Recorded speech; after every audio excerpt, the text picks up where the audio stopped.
Hello everybody, welcome back to Red Devils TV, the realist channel on YouTube. This is your Manchester United versus Crystal Palace preview. Remember to leave a like on the video, subscribe if you are new, hit that notification bell so you never miss an upload, and comment down below your predictions for Man United versus Crystal Palace. Anyway, enough chit chat, let's get right into the video. So first of all, United are not in the best form. Injuries, like all season, have absolutely bodied our team throughout the season, like I've just said.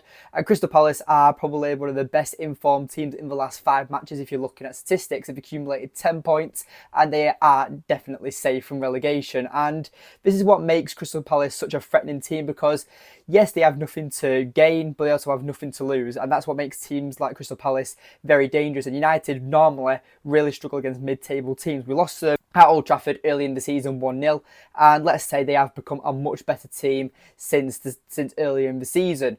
The way that they've changed their system and the way that certain players have adapted and stepped up for Crystal Palace is a massive improvement to the way they play football. Now, who are going to be their key players? It's got to be either Eze or Elise. Should I say, and Eze for me is definitely their starting key player.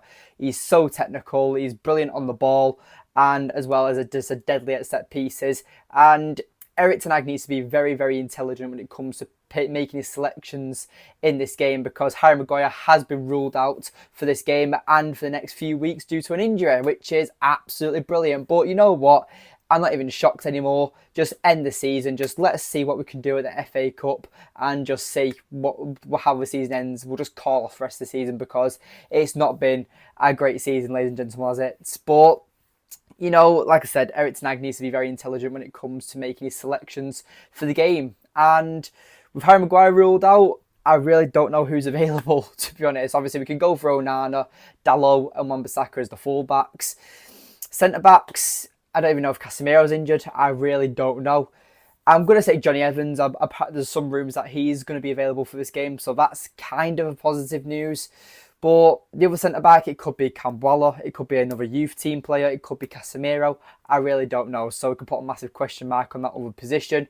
The midfield, I personally would go for Amrabat and Mainu. I think United have really lacked that extra defensive awareness player in the midfield since Casemiro has dropped to centre-back. So having Amrabat in the team has been massively mismanaged, in my opinion. And you know me, I really back Eric Ten Hag. The way Eric Ten Hag has utilised Amrabat has been a massive, massive question mark. We were desperate to sign him on a permanent transfer, and then we got him on loan, lucky enough, and still paid Fiorentina a certain amount of money. But when he's come here, he's hardly played football. Yes, his injuries, and he didn't even look fit when he joined us.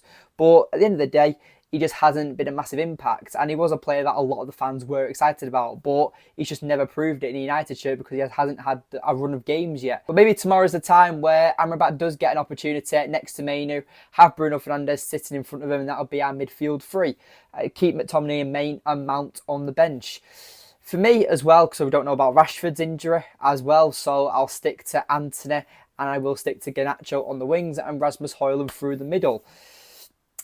On paper, I'll take a 1-0 win with that team, to be honest. And I just know how dangerous Crystal Palace can be. The way they set up, the way they build up in possession, the way that they attack us, like they overload the opposition's defence in recent times. And they've beaten teams like Liverpool, they've beaten teams like Newcastle.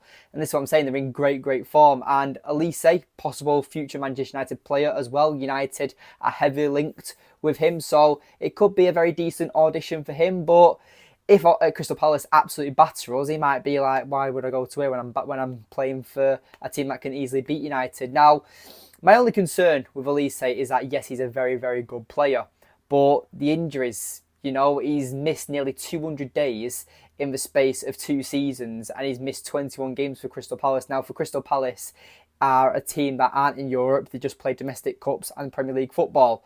So when you're not available for quite crucial games for a club like Crystal Palace, can Man United rely on him?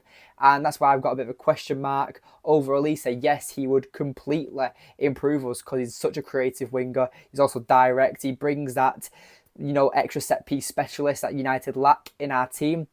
So yes, Elise will be a very good signing, but I just really don't want another injury-prone player. I just want a player that's consistently fit and can get through the season playing 40-plus games, because United, we might be in the Conference League, we might be in the Europa League. We don't know what competitions United are going to be in next season. So we will need to be very careful when it comes to transfers next season. But as a whole, this game, I'm just very deflated when it comes to the end of the season now. I just want to get the Premier League out of the way and focus on the FA Cup. But with Harry Maguire being out injured and multiple other players being injured, like Lisandro Martinez, Marcus Rashford as well, even Martial at this point, it's just become a massive, massive joke. And this is where I'll always say I back Eric Ten Hag, because any manager would struggle this season with what he's had to deal with. Plus, not even just the injuries, also the club being sold to Sir Jim Ratcliffe, and the Ronaldo situation from last season, the Jadon Sancho one this season. It's just been a massive, massive bombardment when it comes to Eric Ten Hag and what he's had to deal with. But hopefully we can get the job done against Crystal Palace tomorrow. It will be a massive, massive ask. But Eze, at least they are very, very good players, and no doubt, depending on what team Eric Ten Hag chooses, it is going to be a tough day at the office for United. I will have to admit that. And I am sitting here saying I will take a 1-0 because I do want to get the 3 points. Chelsea have absolutely battered West Ham today. You know, Spurs, they were far off Spurs, I believe. I think, 2 games away? Then we're 1 point behind them or something like that, because we've got games in hand. So we've got a lot of tough fixtures. We've got Arsenal next weekend as well. And with the form they're in and with the desperation to win the league, I can't see us winning that anytime soon either. So we're going into this game and hopefully the players can get the job done, but I really don't have much faith at the moment. And like I said, I just want the Premier League to be over at this point, and I'm just looking forward to the FA Cup final. But anyway, thank you for watching. Leave a like on the video, subscribe if you are new, hit that notification bell so you never miss an upload of Red Devils TV, and comment down below your predictions for Crystal Palace versus Manchester United. Nice one.